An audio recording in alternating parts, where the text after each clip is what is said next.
So good day, dear listeners. My name is Steve Preda with the Management Blueprint podcast, and I have today with me Sheila Farragher-Gemma, who's a serial entrepreneur having built several viable businesses in real estate, child services, office supplies, and networking. And she is currently the owner of Connected Sponsor and the president of Farragher-Gemma Corp. She, fellow European, she graduated from Trinity College, which is a really good one in Ireland. So welcome to the show, Sheila. Thank you, Steve. This is awesome. Thank you for having me on. It's great to have you. So Sheila, tell me a little bit how you became an entrepreneur and why did you choose the businesses you chose, and eventually what is Connected Sponsors about? Sure. So I became an entrepreneur. As you said, I graduated from Trinity, and that year I actually got an offer of a green card and applied for jobs in the States and got a job in Boston.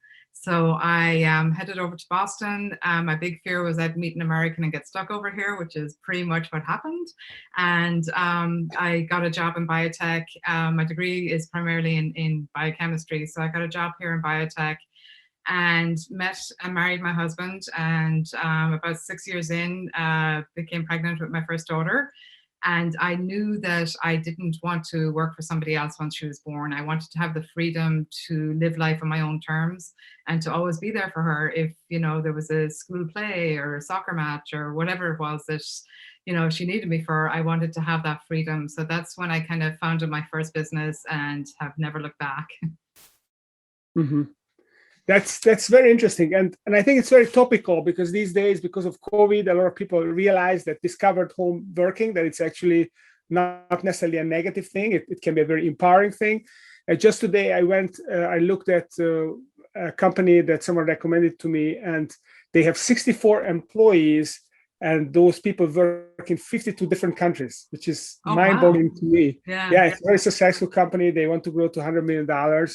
So this is real. This is here for everyone now. But tell me a little bit about your thinking process. So how did you arrive at this idea of building a work from home type of company? So, there wasn't really work from home opportunities back then, really. Ashton was born in 1996. So if you had a job, you generally went to the job. There weren't really kind of work from home opportunities. So then you had to create something or start something of your own. So the first business that I had was a toner remanufacturing business. And it was just kind of dumb luck that I fell into it. My dad had a friend in California who had that business, and we actually paid him some money to have me go there for a week, learn everything I could. And I came back and just started calling accountants and saying, hey, I do remanufactured toner. It's cheaper than the real stuff. So do you want to buy? And then just kind of built from there. And then you just kind of created. We had a home with a big basement. So the whole business was down in the basement. There was kind of office on one side and a workshop on the other.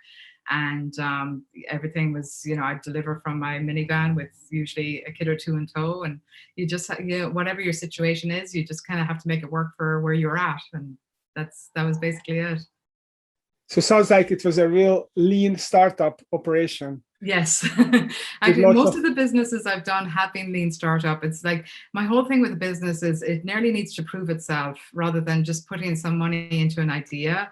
You nearly need to kind of like sell the product first or sell part of it first to make sure that it is viable, because otherwise you don't know, and you could be not that I have millions of dollars, but you could be millions of dollars later realizing, that wasn't such a good idea after all. Yes, it's a great forcing function. When you don't have a big budget, then you have to be very creative to come up with solutions. And actually, sometimes that turns out to be a great business. Right, exactly, yeah. So tell me about your evolution. So you had these different businesses, real estate, and I called it child services, but it was basically a playground, an indoor playground. Yeah, for those in the States, it was like a Chuck E. Cheese's, but nicer. I don't know if anyone has had kids in Chuck E. Cheese's. So the evolution was through the toner cartridge business. I joined BNI, which is Business Network International. I got a lot of my business from there.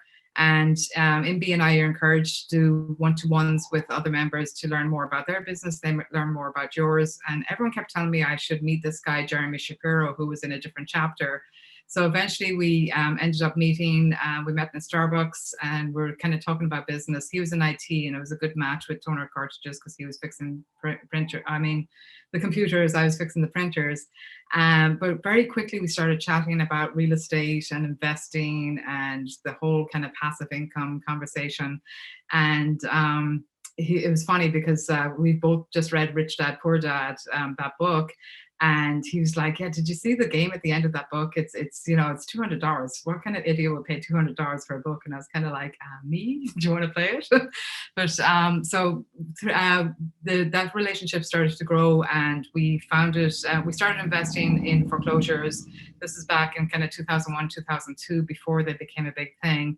And Jeremy was very technical, so he built this whole database to run our business on. So we hired one person to kind of generate letters for us, and it was all coming out of this database of foreclosures, and it would generate letters for both of us that we would mail out and go to the homeowners and either try and buy their home to get them out of the situation they were in, or list it if it didn't look like that it was going to be a purchase. We also had real estate licenses, so we would list it. And the data, the whole thing was so helpful to us that we were like, we should maybe put this out as a product and see if maybe people will pay a subscription for it. And we just built up this huge subscription business that every week we release the data, and we had people paying us, a certain amount every month per county, and it became this huge flourishing business, which was amazing. And one of the ones I wish I had sold, by the time we kind of got around to thinking about selling it, the foreclosure crisis was in its height, and we had, the edge that we had was we were getting the foreclosure data early. So we were probably getting it before the homeowner even really knew. They knew they were in trouble, but they hadn't gotten the final notice saying that your house is going into foreclosure. By the time we started exiting from the business, it was pandemonium. It was, 2006, 2007, 2008, everything was crashing. So we kind of had lost that edge, and we just kind of let it shut down and close down on its own. But it was definitely interesting and learned a lot. Yeah. And the timing is everything. And around 2007-8, whoever could exit just before the real estate crisis, they got a really good deal there. Exactly. So what about connected sponsors? So what is this company and how did that emerge? Yeah, so I've been doing connected sponsors for about 10 years now, and how that all kind of came about was just a very kind of organic growth. I was in another business with a partner, Deanna Rogers, and she got recruited out of that business to go work for a big digital marketing firm called Digital Marketer. They run a lot of great events here in the state, actually all over, but in the States, one of them being traffic and conversion. So they recruited her to be their event manager. And she asked if I would come in initially and help her with sponsorship, because in all the businesses I ever did, I was always kind of that strategic partner, joint venture, networker, the person who kind of took care of the relationships. And so I came in and started doing sponsorship for her and for traffic and conversion. And, it's a big event. They have 5,000 to 10,000 people at it. So a lot of people saw what I was doing and started asking me to do that for them, which I did. And then, so I've kind of been doing that for about the last 10 years. And then in the last year, I've kind of pivoted and started doing more training to train people to do what I do, and kind of make it so that I'm more of a consultant than actually the doing of the business at this point. So you basically teach companies how to get strategic partners and sponsors? Correct. Yeah. That's, you said it so much more elegantly than I did. So what does that look like? I mean, can you teach me a little bit, in a nutshell? I mean, I don't want all your secrets, but... Sure. Yeah, of course. So let's say for this podcast, Steve, if you wanted to get sponsors, the first thing you really want to look at is what it is that you're offering them. So you'd have to kind of do a deep dive on the listeners of the podcast, and they're listening to you for a reason. They're looking to transform something or change something or learn something. They're looking for some sort of a change in their life, and that's why they're coming to you for all of these interviews that you do and the knowledge that you're bringing to it. And then what are some of the resources that they might need to make that change in addition to what you're teaching them and what they're hearing on your podcast every week. And those would be the great sponsors for you. So it's really kind of getting a good feel for who your avatar is, and then getting figuring out who you can bring in that's going to who's going to really help your listener. So it's kind of a win-win-win situation. It's like you've got sponsors who are coming in because they want access to the people you have access to. You have your listeners who are looking for resources to help them on that journey, and then you have you who you want to bring even more value to your listeners, and of course get paid for it as well. Mm-hmm. So okay, so let's say I scrutinize my listener base and I figure out what my listeners want and what kind of companies they are, what kind of individuals they are, and what other services could they potentially benefit from. Mm-hmm.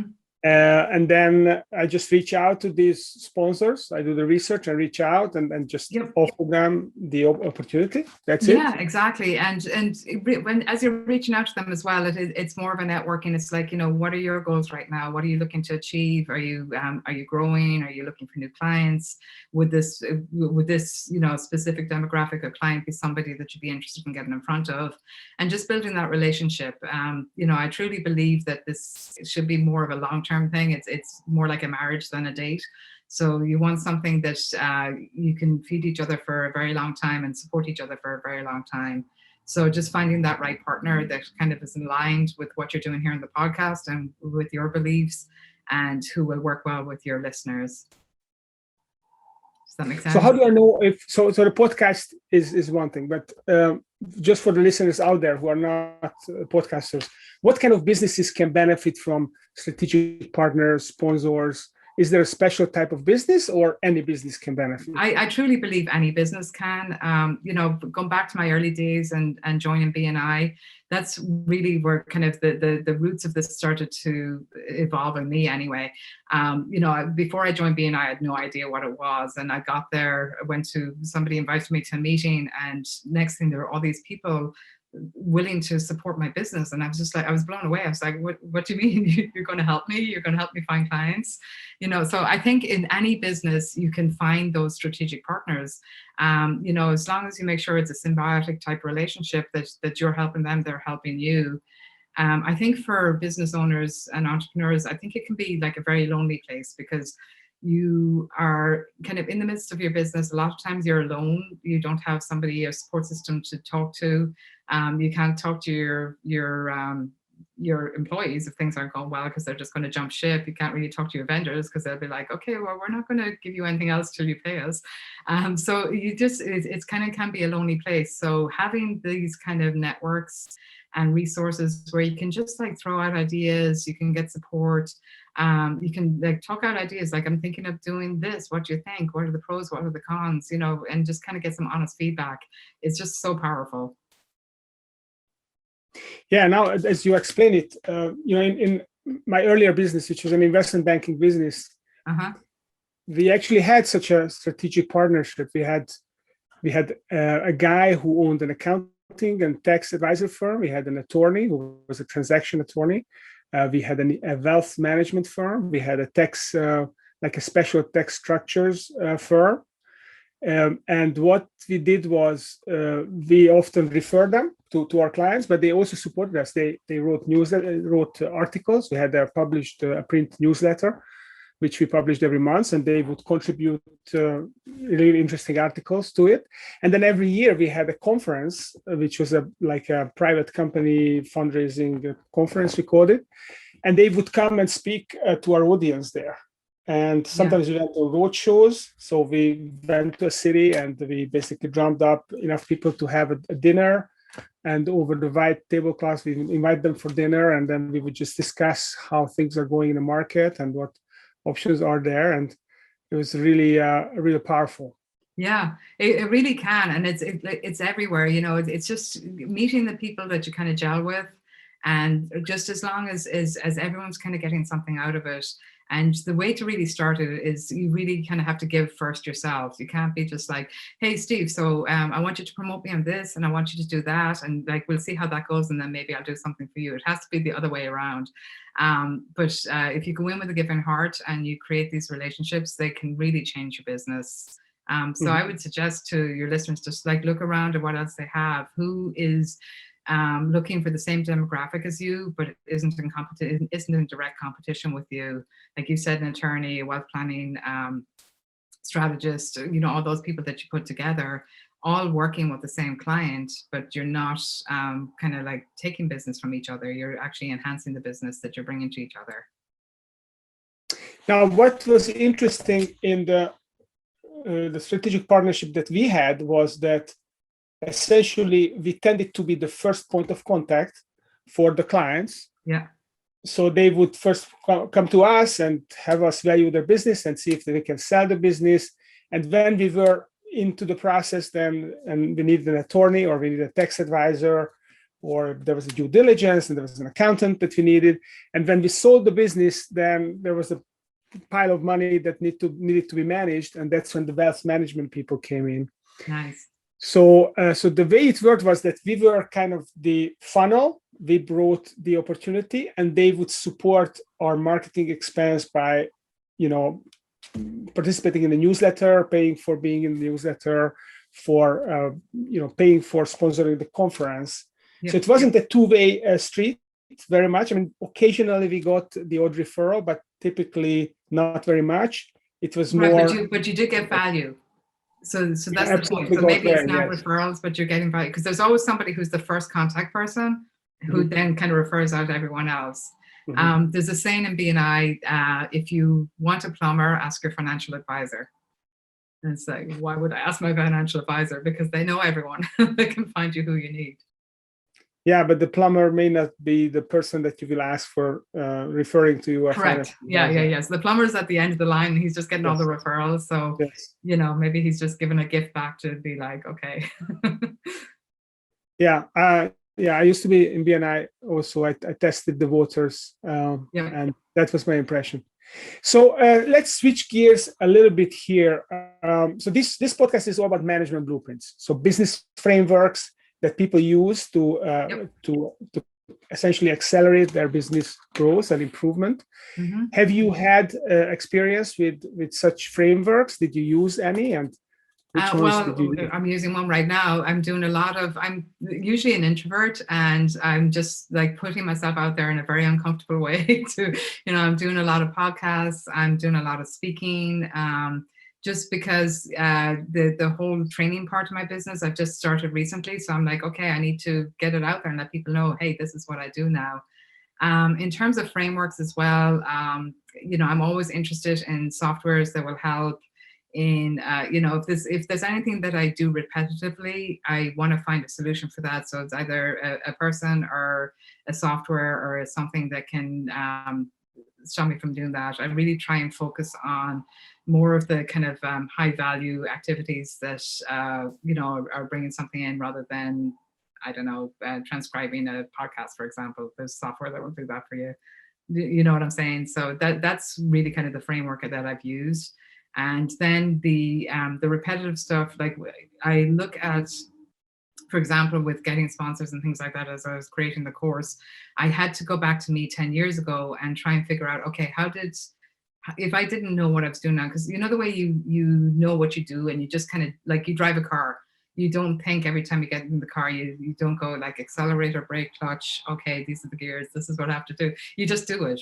So just to kind of bring yourself back to that first thing, of how you came up with all the frameworks that you have, and then break them down to teach them to somebody else, was, for me, it was something that was very helpful to actually realize what it was that I was doing. And then I kind of looked at them and said, well, could they be better? Could I tweak them a little bit, or so I'm not doing this twice, or things like that. So I'm always looking at how to try and really be efficient with what I'm doing and with my time.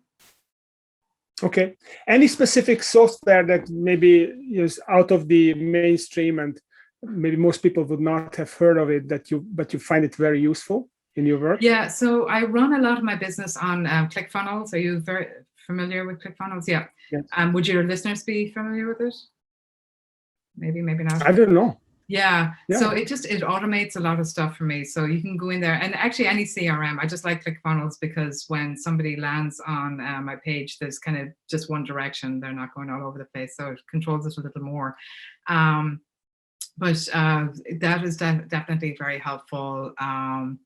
I use VAs quite a bit as well, just for, I've never wanted to, and especially now, I don't want to build up something that's like huge with a ton of employees. And, my business is definitely more lifestyle than legacy, or I'm not trying to build something to sell at this point.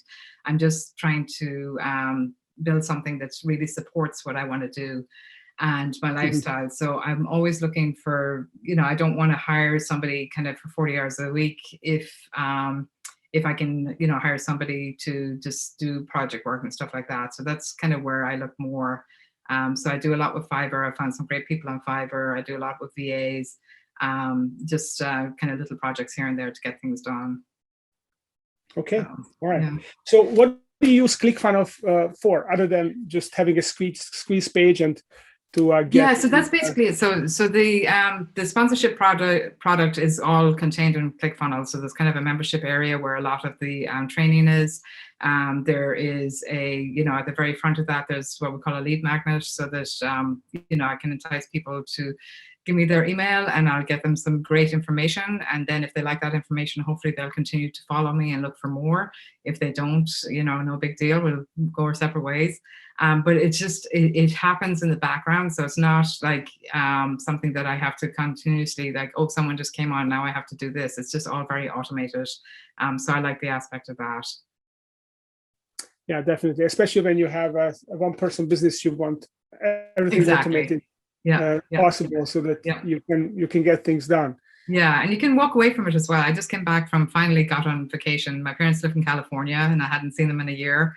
So I just came back from that, and besides maybe like an hour or two a day, kind of getting on my laptop and just taking care of a few things, I truly was on vacation, which is awesome. So, I'm always kind of striving for something like that if you do walk away from it, it still kind of pretty much runs without you, rather than being totally dependent on you. Mm-hmm. So going back to your entrepreneurial career, so you had the real estate business, which you kind of missed the window of opportunity to be able to sell it. Yes. But you also had other businesses, and you did have a successful sale of a business, right? Yeah, I actually had two. So that first business, the toner cartridge business, was a dumb look sale.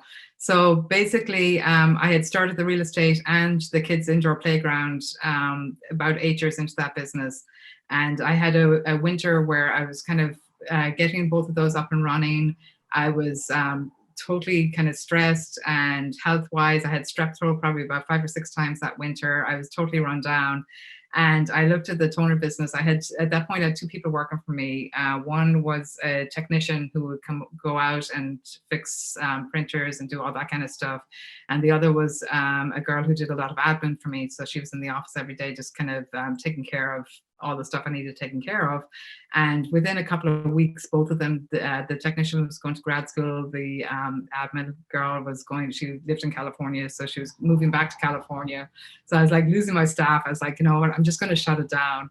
And then I just thought to myself, well, maybe, do you think maybe I could sell it? So I called up the one woman I knew who was my competition. I said, I'm thinking of getting out of the business. What do you think? Would you be interested in buying it? And she said, yes. So I said, okay, great. I was like, what do we do next? I mean, total dumb look. I don't recommend this to anyone. But she asked me for my accounting, my numbers. So I sent those up to her, and she'd already made an offer of a certain amount of money. And she gets back to me and she says, thanks for sending that, but now the offer is half. And I was still like, half of, anything was better than nothing, which was what I was looking at originally. So I was like, let's do it. And it was great because I had clients that I just didn't want to, leave them and abandon them. I'm sure they could find toner somewhere else, but I wanted to have that continuity of service for them. So that was like, it was kind of cool, but kind of a dumb luck thing. Probably not going to happen to most people. And then the other one, Scallywags, which was the kids' indoor playground, we ended up selling that as well. And that we went through a broker, got some really good advice on how to market it. And we had one of the things going into that business, I always knew that having a database would be very important. So when the kids came in, we would register them the first time they came in, and I always got their birth dates. So I got to the point where I was sending out probably about 1,000 oversized postcards every month when their birthday was coming up. So the month before their birthday, and we had this mascot called Scally, and we'd be like, "Hey, Scally, heard it's your birthday. Come have it at Scallywags." And of course, once this arrives through the mail, you know, the parents had no hope. They had to have the birthday at Scallywags because kids were like, "Look, I got this. Scally wants me to have my party here." So, you know, we used to run probably about 40 birthday parties every weekend. It was great. So, you know, it was just great having like a database like that you could turn on and off.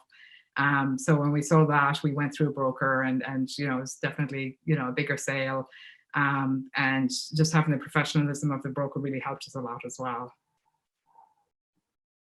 Yeah, I mean, if you have this kind of a mailing list, that can be really powerful.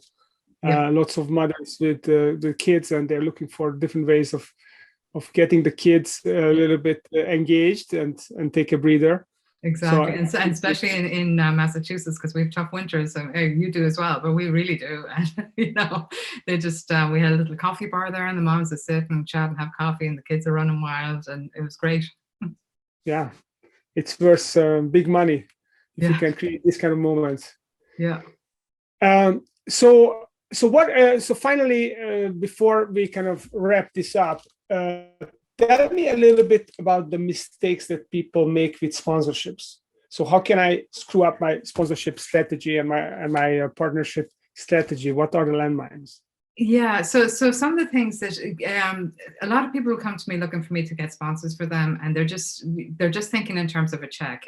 You know, I need somebody to pay for this event. How much do you think you can get? And it's the wrong questions to ask. It shouldn't be. You want to go into it again thinking more long term, thinking more relationship. So if you get somebody to come in and cut you a check and sponsor something, and then they leave, and you don't really kind of pay attention and nurture it, they're probably not going to come back. So you really want to like nurture that relationship, because they literally, you know, I'd mentioned traffic and conversion. They've done such a good job with that when it comes time for the next event the next year, the sponsor, you know, it's like, are you in? The sponsor's like, yes, and off they go. There's no sales process anymore. There's no need for it. So just really kind of nurture that relationship at the beginning, and make sure that you're really giving and helping them to succeed, because why wouldn't they come back if they have like a really good result? Yeah, of course. It's a relationship. It's Sorry? Not a hit and run. It's not a hit and run kind of transactional thing, but it's a relationship building. And what I'm also hearing is that if you want to get into the business of sponsorships, then you have to think about, you know, what can I offer to these people in the long term, and how can I make it sustainable for me to offer this? How can I make it a win-win, so that, you know, that they're gonna stick around, and it's gonna make it has to be it has to be like a good, you know, it has to be good for everyone, because you just want to make sure and think outside of the box as well. You know, I see people put together kind of sponsorship packages. And they've never asked the sponsor, well, what do you actually want, or what would you need? You know, what would this? I love the question, what would make sponsoring this event be a no-brainer for you? So just really kind of have the communication. A lot of times people, I feel, kind of put the whole thing together without ever asking for feedback. And they may just be totally off the mark, whereas a quick conversation about like, what is it that you want? What is it that you need? Sometimes you'll find out that what they actually need and want is something very easy for you to provide. That's awesome. So Sheila, if the listeners would like to find out more, if they want to get and create these no-brainer sponsorships and partnerships, where can they reach you? Well, I do remember I mentioned that I had, and I hope it's okay to do this, but I do have a one-pager that is, it's kind of a low-hanging fruit of where to find sponsors. So it's, if you go to connectedsponsors.com/finding sponsors, you can get that, but you can go in, it's editable, which is a word I find really hard to say. I always say edible. People think I'm talking that you could eat it. And you can just, it walks you through kind of a brainstorm of how to find sponsors for the particular thing that you're looking to do. So they can get that, and then if they want to stay on the list, they can get more information about the things that I do, and that would be great. Yeah, and they can also find you on your LinkedIn page. You can find me on LinkedIn. You can find me Sheila on Farragher-Gemma. So I encourage you to check Sheila out. Go on her LinkedIn profile. There are some good posts there to read, and obviously her link, which we're going to put into the show notes as well. So excellent, Sheila. Thank you very much for coming on the show. Thank you, Steve. This has been amazing. Thank you. Great to have you. And for our listeners, if you like the show, please subscribe and write us a review. Give us a review, or on Apple Podcast and then YouTube. You can subscribe for us and stay tuned, because next week there will be another interesting entrepreneur coming on the show and sharing about the management blueprints that they have used. Thank you.